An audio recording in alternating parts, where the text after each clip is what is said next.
Anatomy of a bad decision.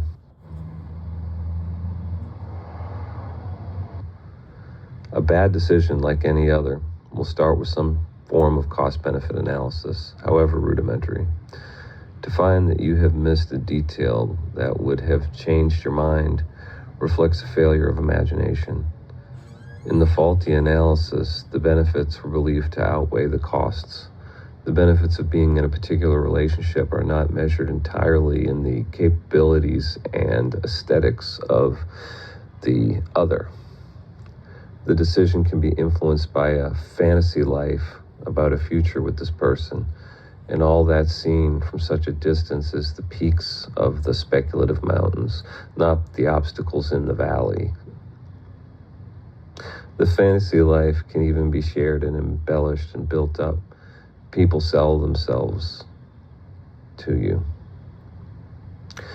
In a poor analysis, the story doesn't include the day-to-day struggles and the things that will and won't change. There may be a character flaw that presents itself more strongly as familiarity builds between you. Perhaps this thing was even witnessed in its suppressed or nascent form, but it wasn't taken seriously because there was no consideration for what that might be like to deal with permanently and in its fullest expression. Without the benefit of experience, it's perhaps better to give no thought to what may be and focus on what is, and decide whether or not one can endure for the duration. Just as cloudy skies will yield more rain on average than sunny ones, rumination, attention's immersion in the clouds of relational thought in the long run runs inverse to happiness. It's not that the content of rumination is entirely undesirable, but some facet of perception is occupied in emotionally triggering thoughts, and it's mutually exclusive to liberation. There's no freedom when uncontrollable mental content can trigger unwanted emotions. Happiness is like a tripwire in the decision-making process. If happiness is there before the interaction and gone after it, it will be noticed. It can act like the weight on a competitive tractor pull sled. The progressive disappearance of supernatural happiness will reveal the relationship's impossibility. The kind of happiness that appears as a function of nothing, when taken away, really exposes the source of unhappiness. And it's quickly realized it's not worth the loss of peace. So, in such a mistake can be averted. When there is a sense of inner spaciousness and non-reacting, there's a peace that has the flavor of love, but that love is not associated with an object or a particular experience. It's not the product of circumstance. When that unconditional happiness is known before the start of a relationship, the cost side of the equation can be estimated in its attrition. The question then is if there's some compensating differential. But as Jesus said, for what good is it for a man to gain the whole world and lose his soul? It's possible to enjoy a thing as new for much longer when there is already unconditional happiness. The reason for this is that the drop-off in happiness doesn't go below the pre-existing, pre-relationship baseline.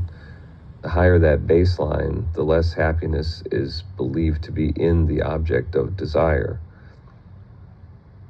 Much of unhappiness stems from a mismanagement of expectations.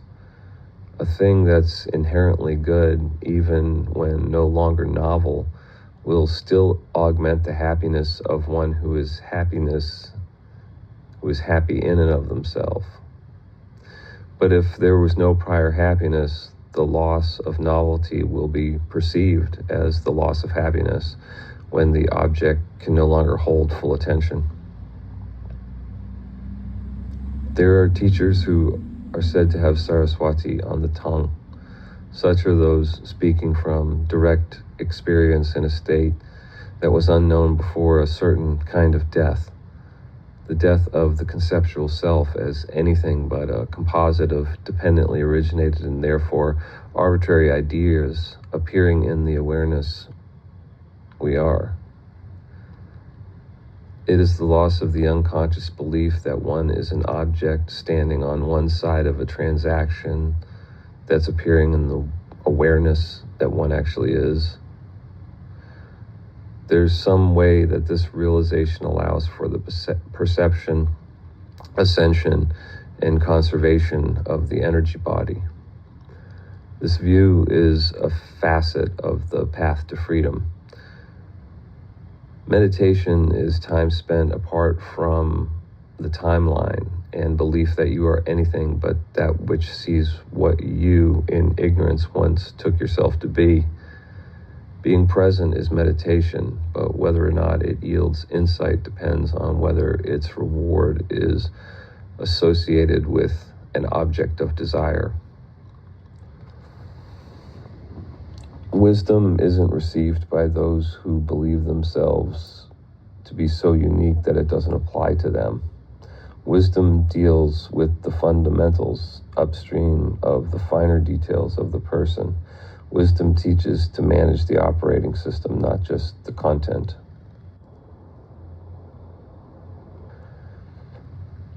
There are people who break in a certain way, like one of those glow sticks that shines when you break the inner bubble. So long as there is resistance to the reality of being denied, there is suffering.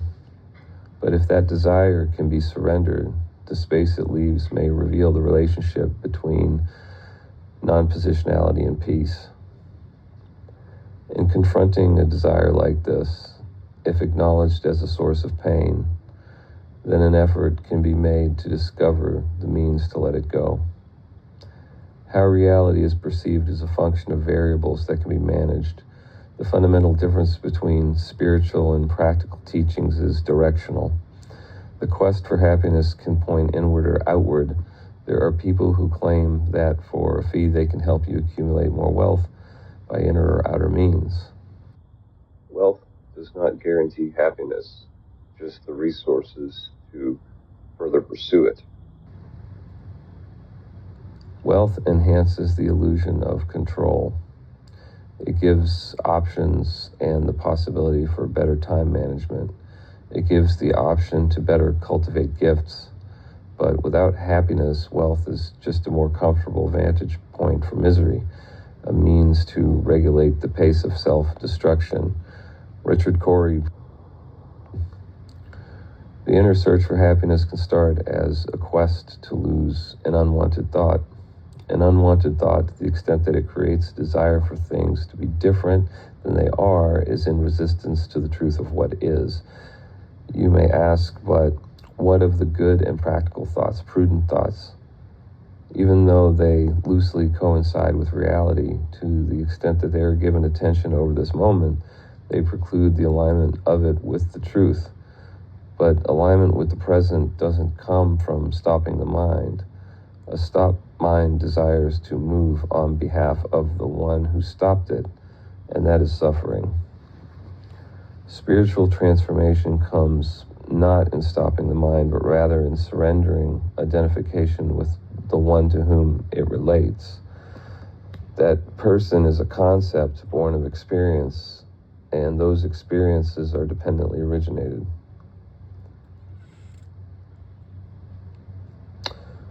Christ taught us to die unto ourselves. That self is an idea, and that's the old man who dies to make way for the new.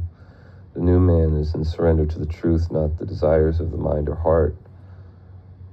Altruism is death to the objectivist, but it can also be the fruit of dying before you die.